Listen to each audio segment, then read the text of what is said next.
This is episode 414 of the AM/PM podcast. Today I've got a fascinating story for you about selling your Amazon business. Janine and Brian are the guests today. They're a couple that were former pharmacists. They started their own Amazon businesses independent of each other. Then they joined together and had a product that took off. It took off so well, they decided to sell it. They were in contracts with Thrasio to sell the business. And then all bloody hell broke loose. And it's an amazing story about actually what happened while they're in due diligence. So you're going to hear that story today, learn some lessons from it, as well as what they're doing now. So enjoy this episode with Brian and Janine. Welcome to the AM/PM podcast. Welcome to the AM/PM podcast, where we explore opportunities in e-commerce. We dream big and we discover what's working right now. Plus, this is the podcast where money never sleeps, working around the clock in the AM and the PM. Are you ready for today's episode? I said, are you ready? Let's do this. Here's your host, Kevin King. Kevin King.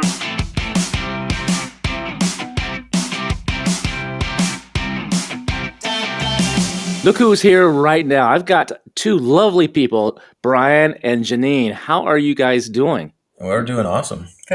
Good. Just good? Or I just heard you just came back from a really awesome experience. Yeah, we did. We just spent 3 full days in Vegas with Perry Belcher, with some other Driven members and Ignite members, just kind of brainstorming business. So. That's awesome. What is that exactly? Is that the where he brings people to his house and you sit around and just brainstorm your business and come up with ideas, or is it like structured type of thing? It's a little bit structured. He calls it breaking point, and it's basically going in and kind of breaking down your business and building it back up the way he would. But it's honestly just a lot of sitting around and brainstorming, everyone coming up with ideas, sharing stories. It's a lot of fun. Are people willing to share? I find sometimes people are a little nervous to share like what they're doing or what they're, especially in the Amazon space, what they're doing or is it because it's such a small group, everybody just trusts and it's just very open, vulnerable type of thing? Honestly, I think the biggest thing that we learned by getting outside the Amazon world in terms of masterminds and stuff is that people share unless it's an Amazon business.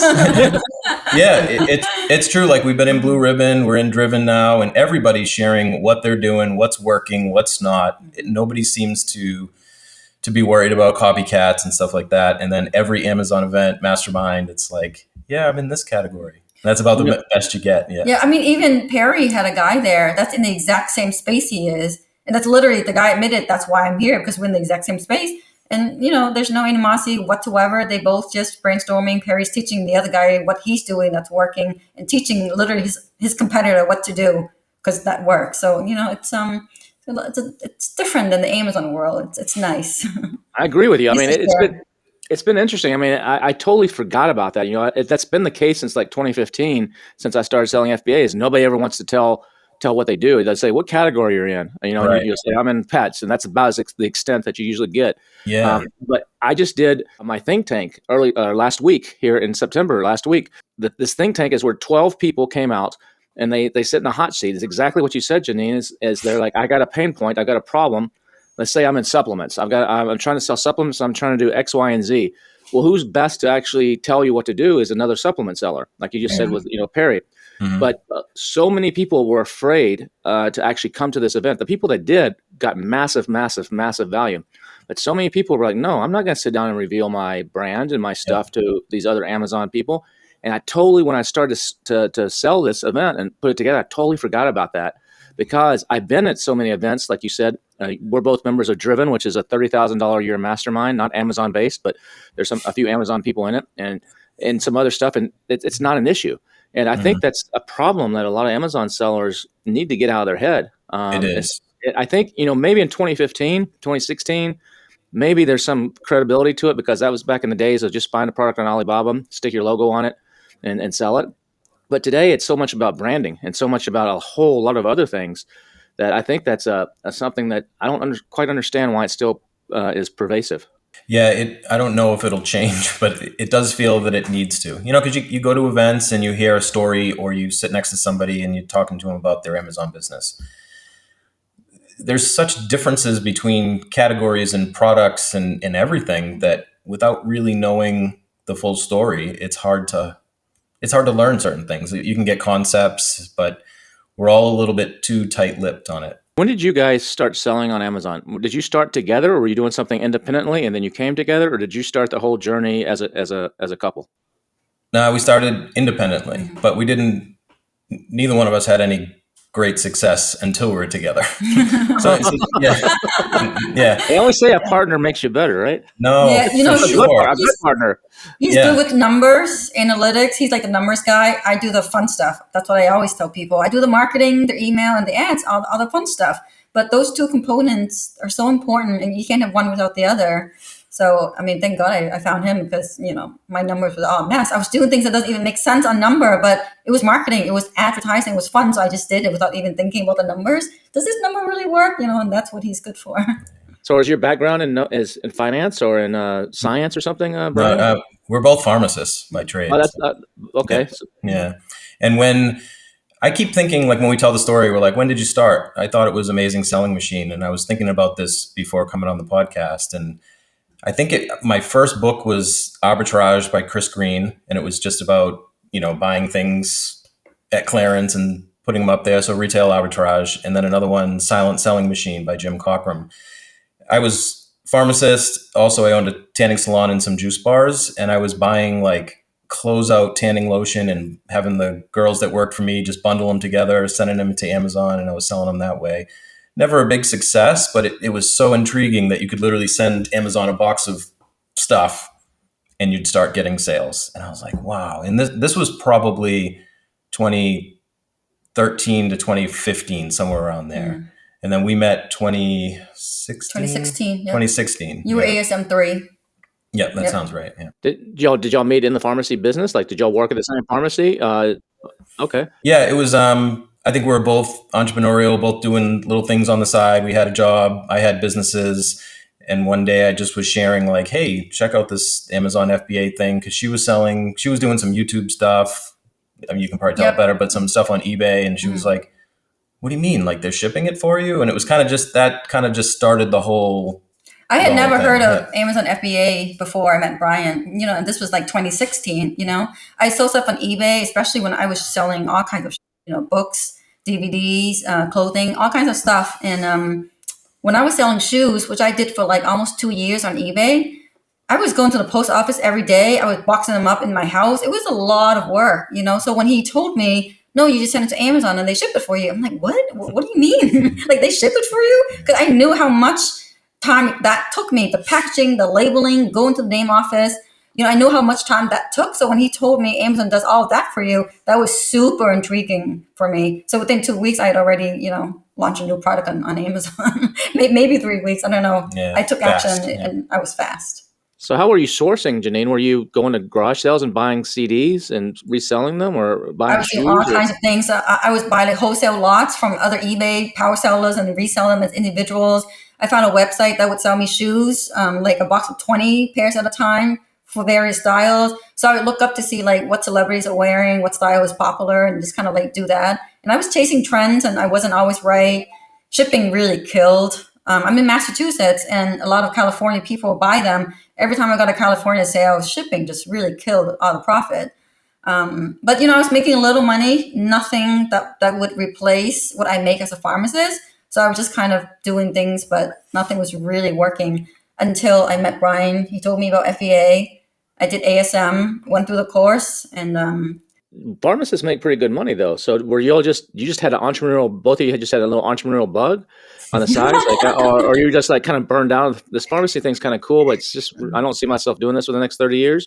Or was it you just wanted to just have a little side hustle and you just love the challenge? Or what drove you to that? Because pharmacists can make nice six figures a lot of times. Yeah. So I know for me, I graduated as a pharmacist.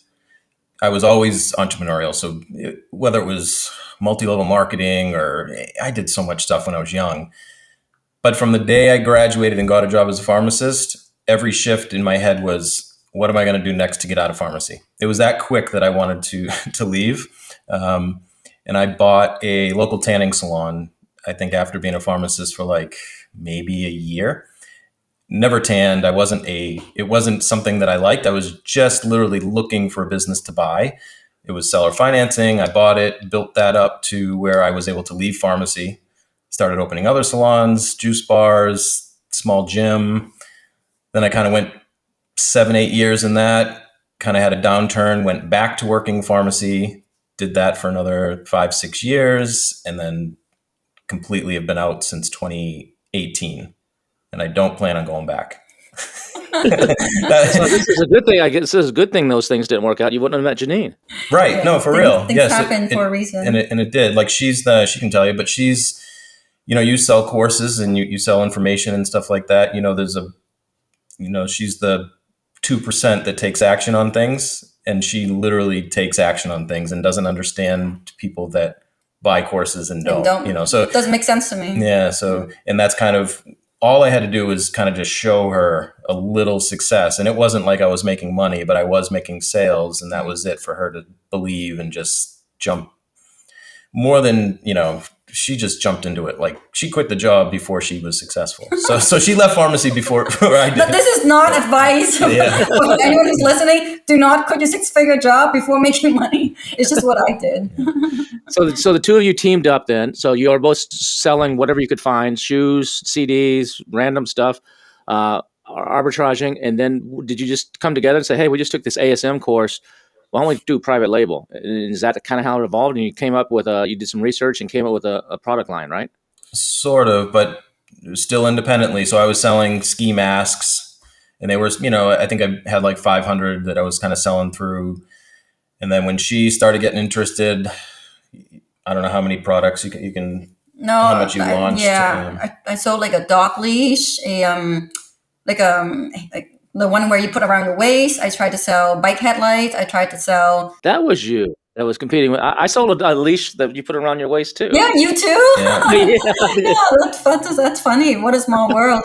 But I've done all that before. I went through like the ASM course. I just because talking about doer and not thinking very much. I heard about the FBA. I'm like, okay, I'm gonna go on Amazon and see what's selling, and then just go sell that. I literally picked on the product with the most reviews that sold like a ton. And that's how I was doing my quote unquote product research.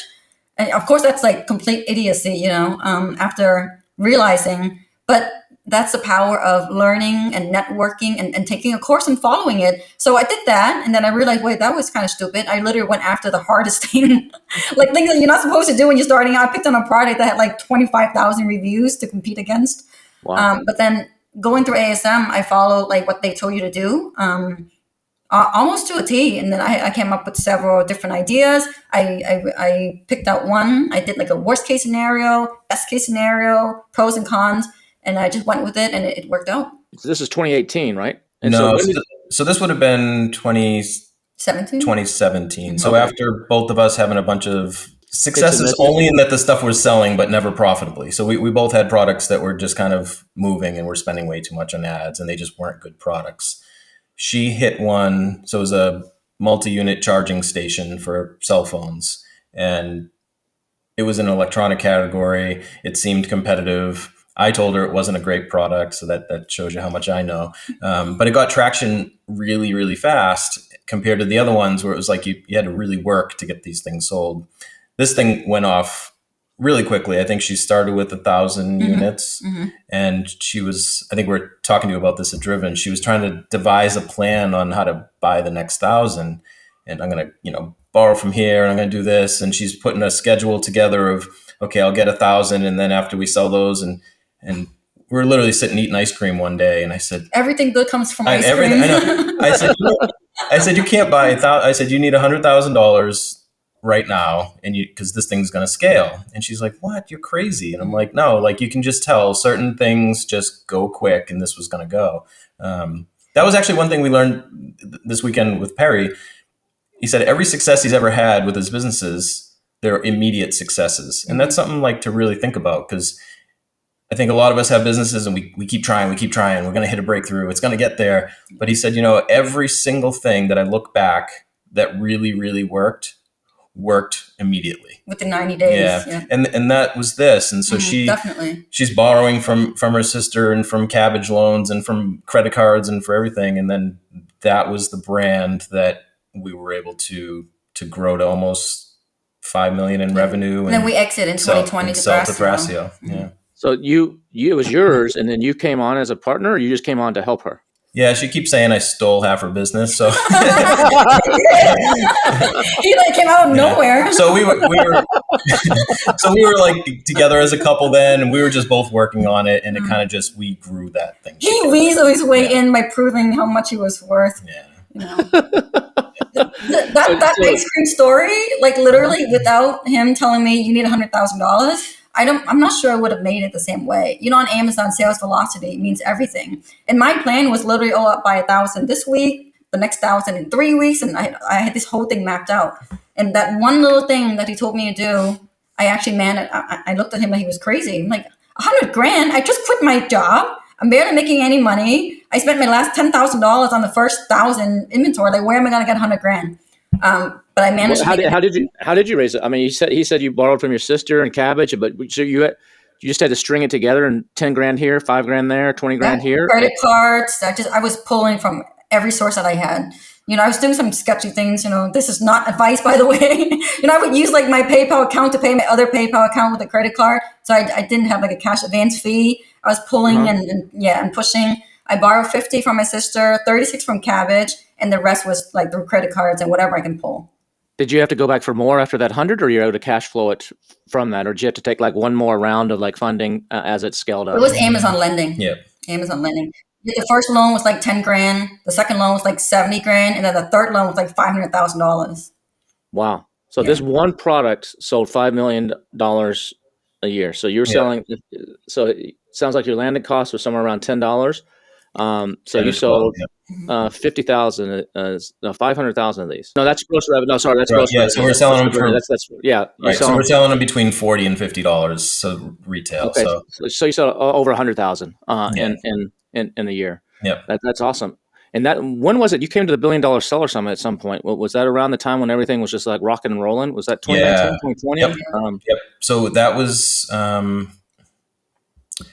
it would have been 2019. I believe. Yeah, I think so. I think it was one of. I don't know if it was your first one, but it was one of your. Yeah, we were shooting and throwing axes in Texas. Oh yeah, that was the second one. That was the one in November of 2019, and that's where you met Thrasio. Yep, that's where we met Ken from Thrasio, and that was just pure luck. We had listed the business for sale with Quiet Light with Joe Valley. In 2019, you'd already listed like a year and a half after going.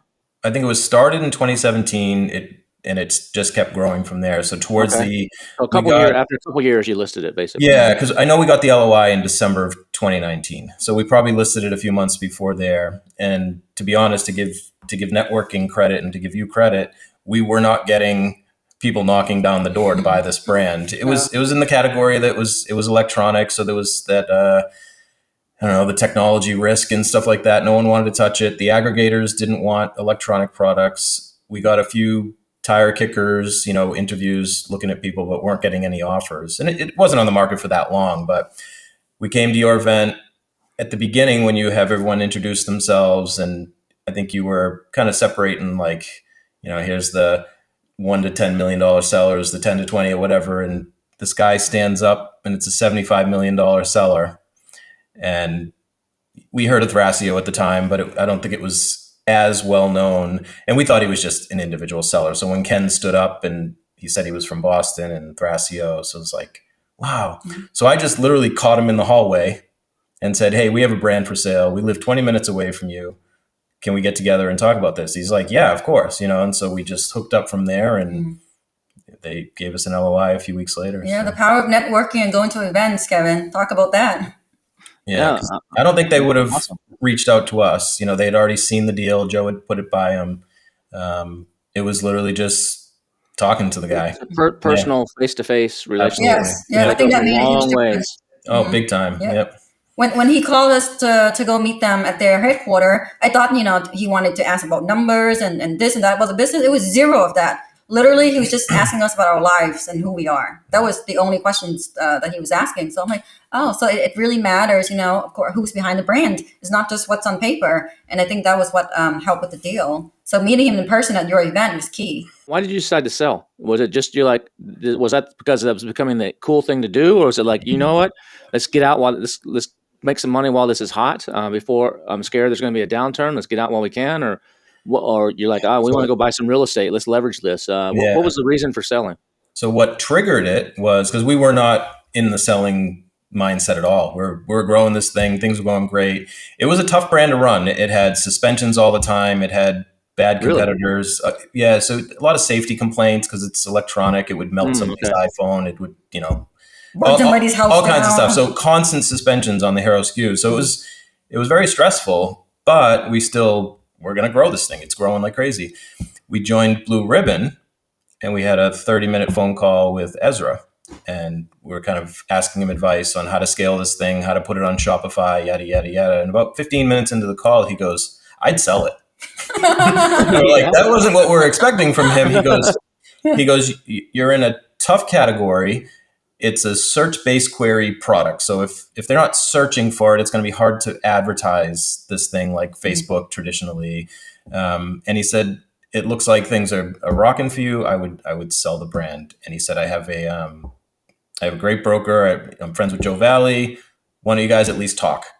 And that's kind of what started it. So, and I had businesses in the past that I should have sold that I never did and just kind of rode them to the bottom. So I saw them peak and I saw them kind of go away and just kind of close them.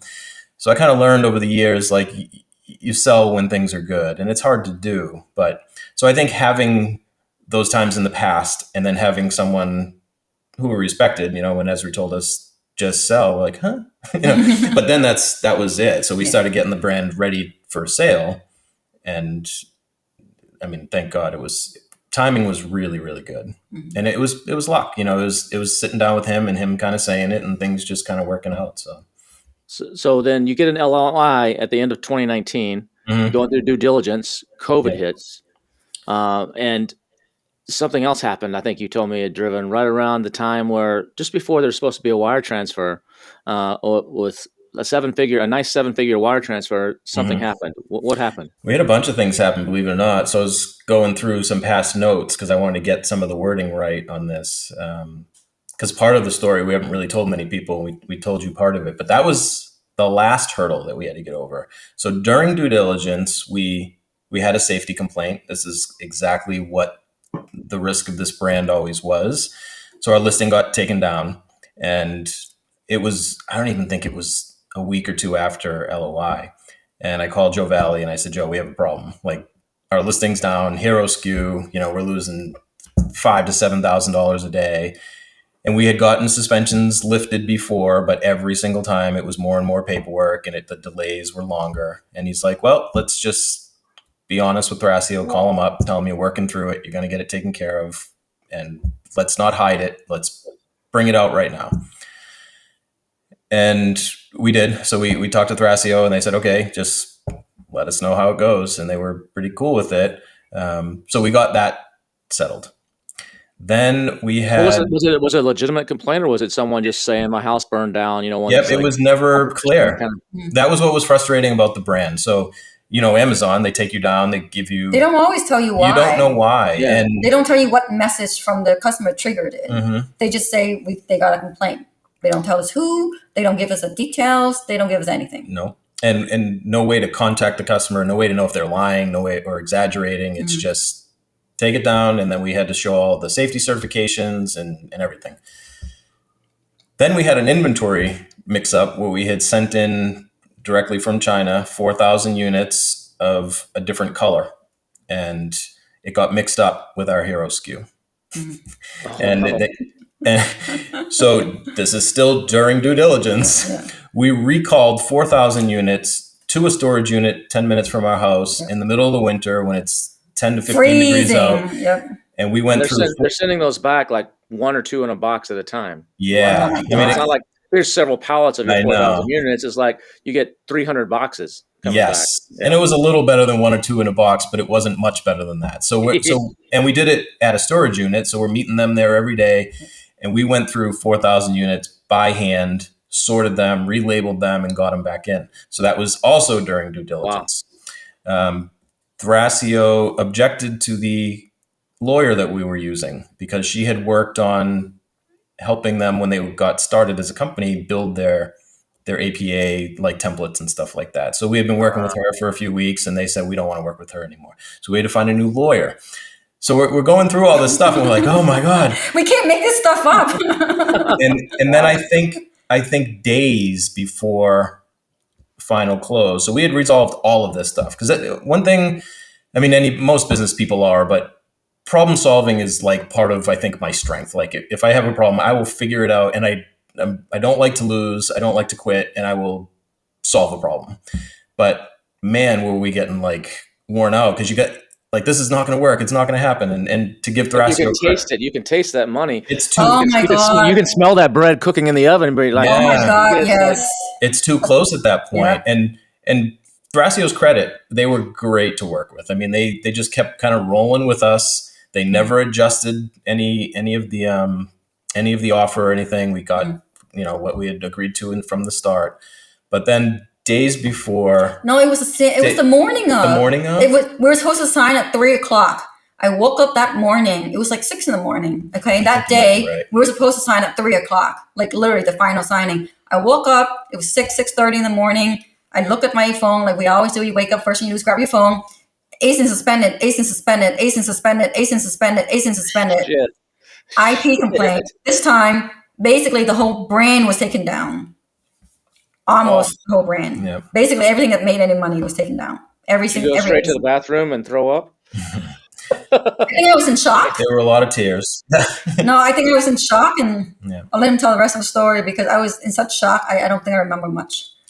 So it happens, and we're like, same thing. I called Joe, and this time I'm like, Joe, this is bad, right? Like, this is bad. And we had our first and only to date $1 million month in December. So we're going through due diligence. We had a $1 million month in December. So everything on the business side is going good, and we just keep getting hammered with like these problems.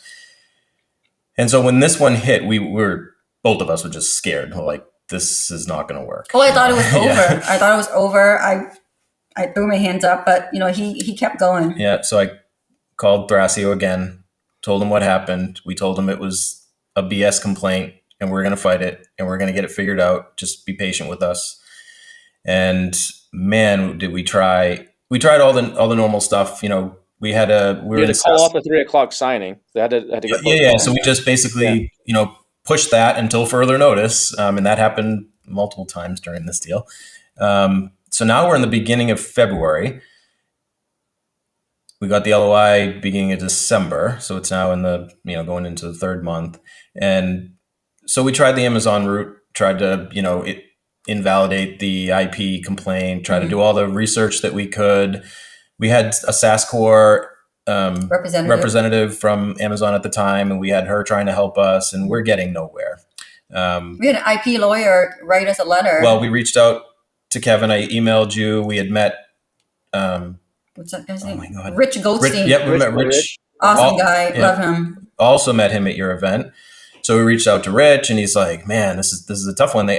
So this guy that did the complaint, there was, I believe, 4 private label sellers on Amazon, all using the same factory in China, and we're all using the same design. It was. There's nothing proprietary about it. Mm-hmm. It's basically a different name and logo on each one. Right, and that's it. And we had been selling for around the same time as this other seller. I think he predated us by months.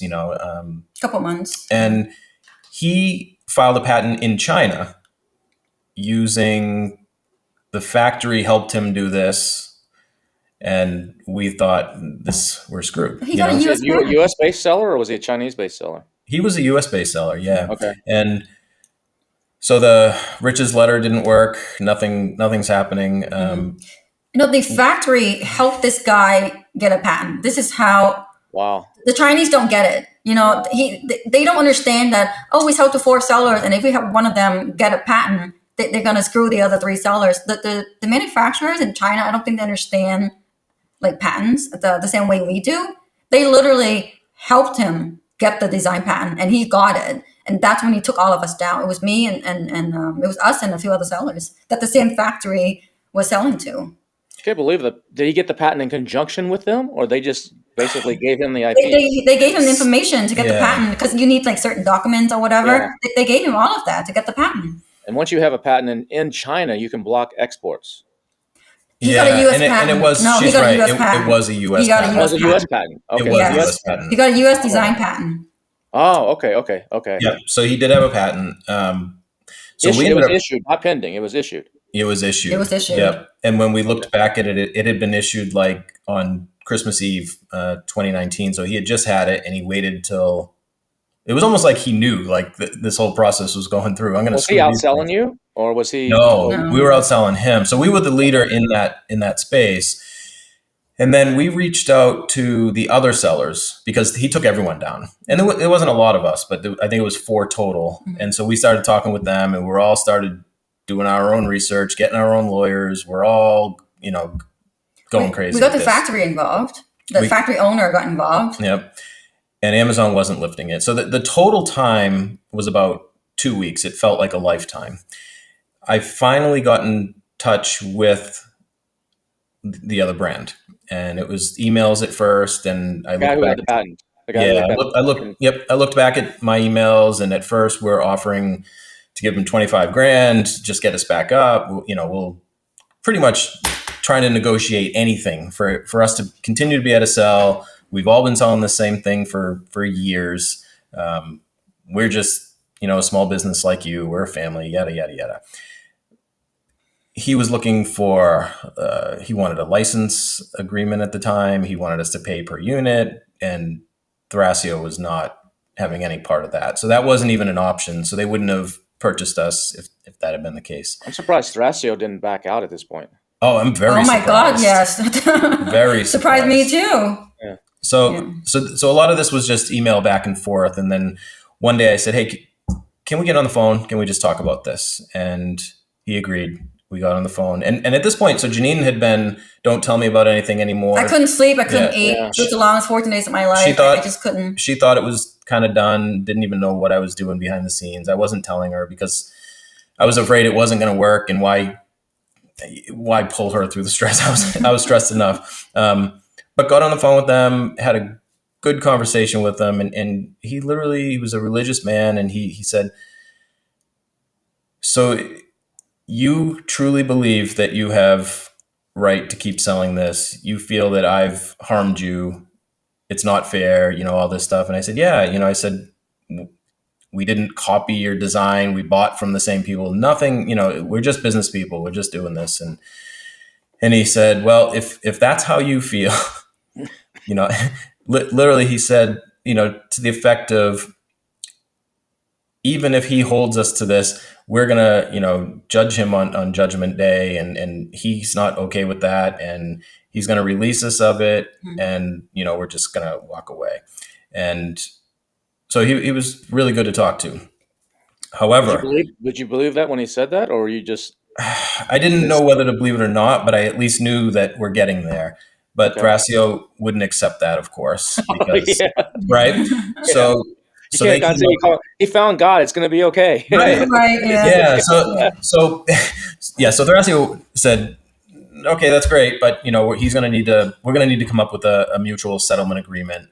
And that kind of releases the IP infringement upon you. And basically, we're not going to sue you. You're not going to sue us. We can both exist. And this is going forward on this one design. So it's not preventing him from getting a patent on something else. It's not preventing Thrasio from getting a patent on something else. But for this particular design, we can both exist in the marketplace, and he needs to sign off on that.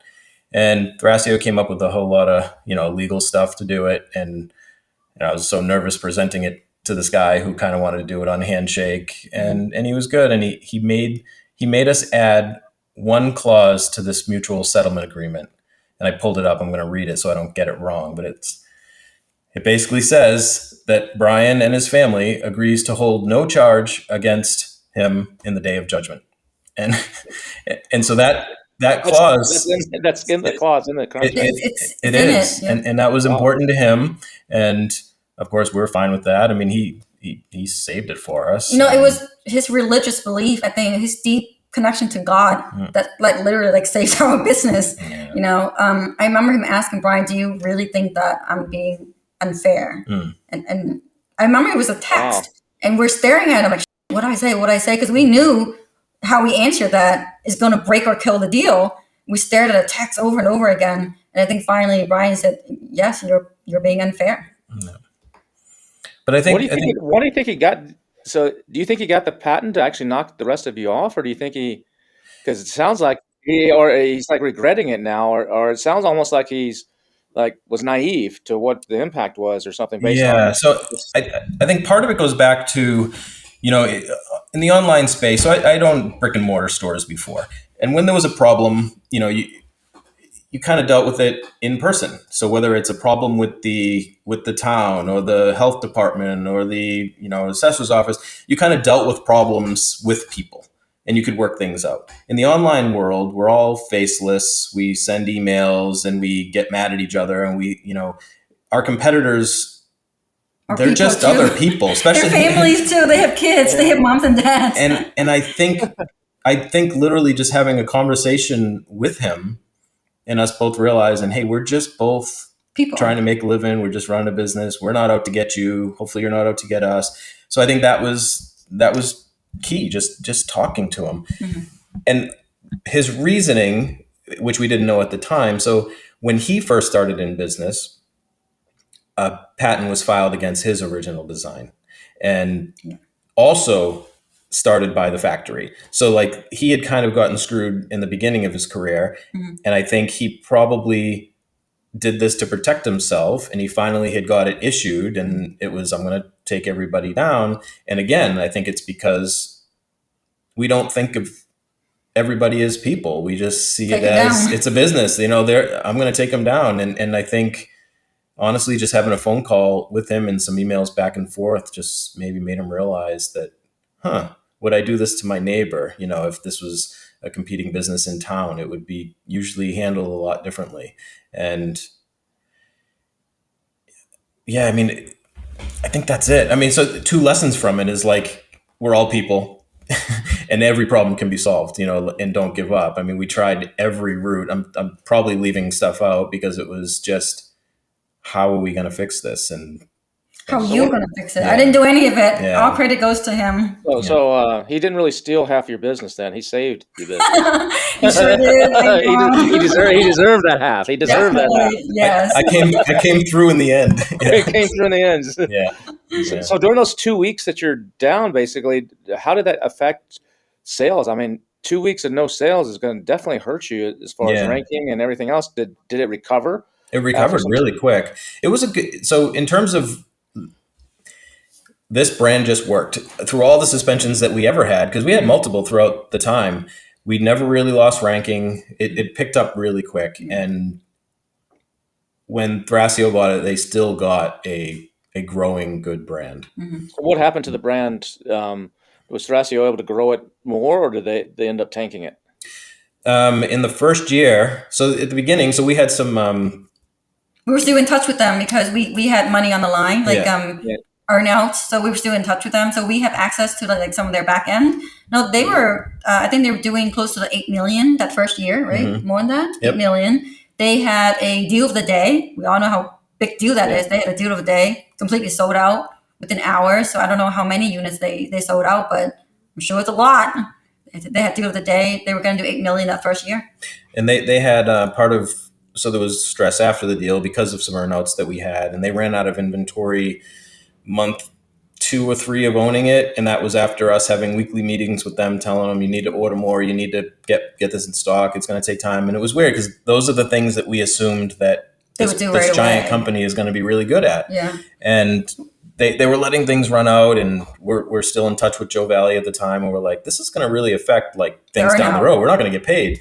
What percentage earnout did you have? Like 10, 20%, or was it? We had like a performance bonus, and then it was maybe 10, 20, maybe like 15%, because there was 2 separate ones, and we ended up getting them all. So it all worked out. They were really good to work with. They were. I know there's been, unfortunately bad stories of people not getting aeronauts as well. But for us, for them going through what they did with us in due diligence, and then they fulfilled on everything they did. But in the first year, yeah, I think they got over 8 million. So it was still growing like, rocket fuel. And then now it's gone. It's gone. Yeah. It's totally I don't gone know what now. they did. Yeah. Yeah. They killed my baby. Yep. Killed your baby. Oh, Yeah. man. So what did you start another baby after that, or what did you do? Did you take that money and go on a nice trip or buy something nice for the two of you, or did you Yeah. let's do this again? We love fighting Amazon. Let's do this. Yeah. What did you do? We got so we closed, and finally, once escrow was released, it happened on the day that the stock market completely crashed Oh, because of COVID. That was the day the 7 figures hit my bank. Yeah, and for us, it was like Christmas. Yeah. It was like Christmas to me. I was buying all kinds of stock. Yeah, so that worked out well for us because stock market's tanking and crashed. And so we I loved it. Bought some stock. We eventually bought some real estate, but we right back into e-com. So April, we bought a new company. Yeah, so we told Joe we're still looking, and Janine emailed him and said, "Hey, we're still in the market. We want to buy something else. Keep throwing stuff our way." And he said, "Well," so this was a good one. So he sends us an email, and he says, "I have one. It's not launching yet, but I'm talking with them now." He said it's got overblown ad spend, bad margins, and it's on a decline, and I don't recommend it for you. And we're like, "Hey, we want it." I looked at it and I was like, "I want this." But it was, besides those things, it was doing almost $2 million in revenue. It had awesome branding. Everything about it looked good, but the previous owner had just scaled too fast, grew it too fast, he ran out of money. Too many agencies, spending too much off of Amazon. He just way overspent and got himself into a hole he couldn't get out of. But we bought, a $2 million brand for under $40,000. And he lived nearby too, right? Didn't he come over? No. Oh, he okay, didn't. no, okay, no. So a $2 million brand. So it's a fire sale basically. He just needed to get out. Yep. Yeah. But I'm assuming if it's $2 million brand, and he got in over his head, he owed more than 40 grand. So we purchased inventory and stuff. So the sale was about 40 grand. So the inventory purchase let him pay off pay off. Yeah. Okay, all right. Yeah. And then what's happened with that brand? You still running it now, or? We are, yeah. So we cut a ton of expenses, got it profitable. She keeps saying 6 weeks. 6 weeks. No, we made it. He was unprofitable for 5 years. It only took us 6 weeks to make it profitable. We just cut out all the stupid stuff. All the fluff, yeah. All the agencies. He was in Amazon Poland, Amazon Germany, Amazon France, Amazon Italy. We cut all of that. He was spending over $1,000 on inventory softwares that we got rid of. I mean, he's got like 10 SKUs. What do you need 3 inventory softwares to handle 3 SKUs? I mean, 10. And we raised prices. Yeah. I spent 2 weeks. I did nothing else except spent 2 weeks in his Amazon ads. It went from like a 40-something% ACost down to like 20-something in 2 weeks. An agency had been running it before? Yes, 2 agencies have been running. I can tell from the name of the convention, they had been 2 hands in the bucket. But yeah, it was 40s, 50s, 60 ACost, so that's not profitable at all. It took me 2 weeks to bring it down to about 20-something. And there was a lot of off Amazon, so Google ads, Facebook ads that weren't converting. So he was just spending, and he was trying to grow. Mm-hmm. And he did a lot of things right in building the brand. He just didn't run the business right. And when we cut a lot, we did lose sales. So we've kind of were at that close to 2 million. It dropped in the next maybe year or so, back down almost to a little over 1 million. And now we've brought it back up to that 2 million at the same like profit margins that we got it to. So it's doing really well. So it's on a slower growth,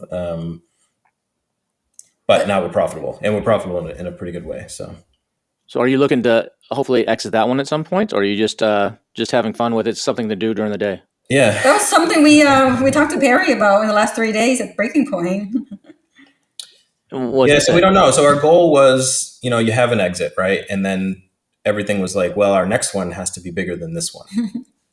And we thought with this brand, because this brand has, I think, more potential. It's not a scary brand where it's getting suspended. There's no safety complaints. I don't think we'll have IP complaints. And there's no stress in it in terms of like the typical Amazon Yeah. stress. I mean, there's still always can be suspensions and they break up our variations and there's still Amazon crap, but it's much more of a brand. And we felt really good about, really scaling this, but it's hard. And after talking to Perry, we don't know. We may Keep cruising along. we're still always open to sell a brand. I think that's always our goal, is to kind of build it and sell it. But it puts off some nice cash, every month. That's how we're living. And the So do you live off the Amazon brand, or do you live off you said you have a bunch of real estate, some Airbnb or something, or Yeah, do you live off of that, or is that just a pure investment? You just keep reinvesting that, and you said you did well Yep. getting on the low end of the market with some stocks. Is that just all pure?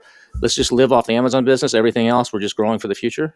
A little of both, but the Amazon brand is most of our income. The Airbnb businesses is doing better and better. Like, we just hit a number the other day that we didn't even believe. We're like, wait, because we're kind of just like compiling all the stuff we're doing, and we're like, wait, are we really making that much from that? So that's grown because we have 4 properties of our own, and then we started managing other people's properties in the area, and we do it as like a co-host, so we're getting percentage of their revenue, and that's turned into a great business. So. That business has become pretty competitive, though, too, hadn't it? That was a hot thing where people were selling courses on how to get in the Airbnb business. Yep. There's a whole that was the Amazon was the big thing everybody's doing webinars on, like from 2014 to 2017, and then it became Airbnbs were the hot thing. But that business is still okay. It's kind of like depending on the product on Amazon with Airbnb. Now it's depending on the location. Don't try to get into Orlando. Right. Don't try to go into Kissimmee in Florida. Like, certain area,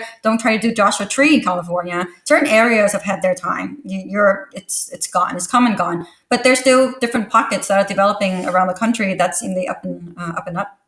You just got to find those pockets. Is it a lot of? I mean, so you basically set up a management company then to do that, or you're doing it yourself? Or you have a management company that's the air conditioner's not working, or I lost the key.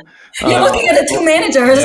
We're doing it all, and it's pretty manageable. I mean, we have a total of 10 properties between ours and co-hosting, and it's very remote. We're doing it from our phone to the computer. I mean, most of it's messaging. We have contacts in the area, so we have cleaners and handymen and electricians. So it's really just about answering messages.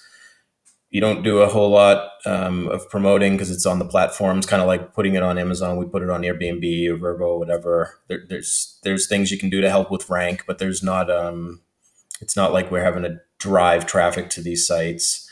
It's just a lot of management, and it's pretty profitable. Mm-hmm. Have you been actually to all of your units? Have you actually walked into them all, or some of them just totally remote? Yeah. No, we go to all of ours. We started it. When we sold the brand, we bought what we bought as a vacation home, and we wanted to Airbnb it just to break even. We're like, if we can have this house, we have friends in the area. We were going down there a lot. Yeah, so we travel to Florida often, and if we could have this place to go and it was going to break even, and we just had a free place as equity went up, we were cool with that. And then we started noticing, like, hey, we're blocking this thing a lot. And look at all this money we're losing. So let's buy another one. So we bought another one, and it's kind of just rolled from there. But we still go often to all the properties. I have a nice place here in Austin. There's times like during F1 or South by Southwest or something like that, people say, Kevin, I'm on Rainy Street in a very good location. And you should just rent that out for a week. You could get $20,000 or something probably for the week for your penthouse. And I'm like, I just don't want strangers like coming in messing with my stuff. So I will always wonder, it's not necessarily your personal stuff in a lot of these places, but people they don't care. It's not theirs. Are they trashing it, stealing the Sonos player that you left there or whatever? I mean, what kind of, you talk about the Amazon space or the listing suspended and the troubles you go through. I'm just curious, what's a common thing in the Airbnb space that's just God damn, not again. People definitely don't take care of your stuff. You're pretty well protected with Airbnb, so they have something called air cover, and it's just an insurance. So if they break anything or stain something that you can't get out, you can just file a claim, and they're pretty good about paying out. But it's going to depend on the area. If you're in Austin during an event and it's people coming to party, that's going to be very different than like our area tends to attract families. Yeah, families and Yeah. couples that are in their 60s. It's not a super touristy area. It's not like a party town with all the college kids. It's nowhere near university. It just really depends on where you are. Okay. We've had like 600 bookings at this point. We've had like maybe one family cost $1,500 worth of damage. But other than that, it was just a little, they break the shampoo dispenser in my bathroom. The toilet's not working. Or they broke the bottle of salt and pepper shaker. They stained the sheet. They stained the blanket. So I replaced those. It's mostly just things. Or they stained the carpet. I just buy a new one. I would not be scared of it unless you're in like party town somewhere near university. That might be a little different. So what's next for you guys? So it's just keep buying more Airbnbs and growing the Amazon business, or what's next? What's the ultimate exit plan for you guys as a couple? Yeah, I don't know if we have an ultimate one, but we're looking to start some IV hydration clinics, and because we're both pharmacists. Back to your roots. Yeah. And we have neither one of us. So in any of our businesses, little side hustles, whatever, it's never been anything to do with medical, and we're always like, why? I think we just got far away from it, and we're like, we don't really want to do that, but. We're users of that type of business. So, we think the healthcare space is growing, IV hydration's growing. So we're looking to purchase a place that's in our town, and we'd like to have multiple units. I want 5 in the next 3 years. Yeah. So we do that. We still do the e-com thing on Amazon. We still do an Airbnb thing. I want to add 1 to 2 properties a year, maybe add another e-com brand. I'm not sure. And then there's that IV thing. And all this is just the two of you. You don't have a team. No. You're looking at them. Yeah. That's awesome. Yeah. That's awesome. Yeah. No VAs, no nothing. A little bit, yeah, but it's like customer service VA. We might pay somebody on Fiverr to do a graphics image. Or pay somebody to do another graphic like for A+ content. We might pay some photographer to take pictures for us, but just like those little things. Yeah. No one full time or anything like that. You're looking at it. Until we open the IVA hydration. Yeah, then you're gonna have then we will have nurses and staff. Yeah. Well, awesome. Well, I really appreciate you guys coming on today. This has been fun. This has been great. It's a great story. See, it wasn't so bad. It wasn't so bad. It was fun. You got to tell a really cool story, and it was fun. And it was really good. If someone, I know you don't have anything to sell or anything to do, but if someone. Do you want to share anything? If someone want to follow you or to look at anything, or you just want to stay behind the scenes and we're good. Yeah, I don't think I have anything. I know nowhere to send anybody, but we're happy to talk to people. I don't know how they would. They got to come out to Driven, or maybe we'll see you at another BDSS event or something in the future. Yeah, we definitely will. Yeah, come say hi. Don't be shy. Yeah. Maybe you'll be in Iceland in April. Who knows? Yeah. Yep. Awesome. Well, appreciate it again, Brian and Janine. Thanks. And I'll see you at the next Driven. I think Brian and Janine's story is a lesson of never give up. As tough as Amazon can be at times, and as frustrating as it can be, never give up. Overturn every rock, look under every path, go down every way you can to actually try to solve a problem when it comes to dealing with Amazon. And sometimes it can mean millions of dollars like it did in their case. We'll be back again next week with another episode of the AM/PM podcast. It's going to be another good one, so don't miss that. Also, be sure you're subscribing to my newsletter, Billion Dollar Sellers, BillionDollarSellers.com. One of the top newsletters in the entire Amazon and e-commerce space. People are loving it. If you're not a subscriber, you're totally missing out. BillionDollarSellers.com. New issue every Monday and Thursday. Also, be sure to check out the Freedom Ticket I do on Helium 10, as well as the Helium 10 Elite, which I lead every month with an online training, and we do a little mastermind call with myself every single month too. You can check that out at h10.me/elite. And before I leave you today, I've got some words of wisdom for you. You can never cross the ocean unless you lose sight of the shore. You can never cross the ocean unless you lose sight of the shore. See you again next week. Take care.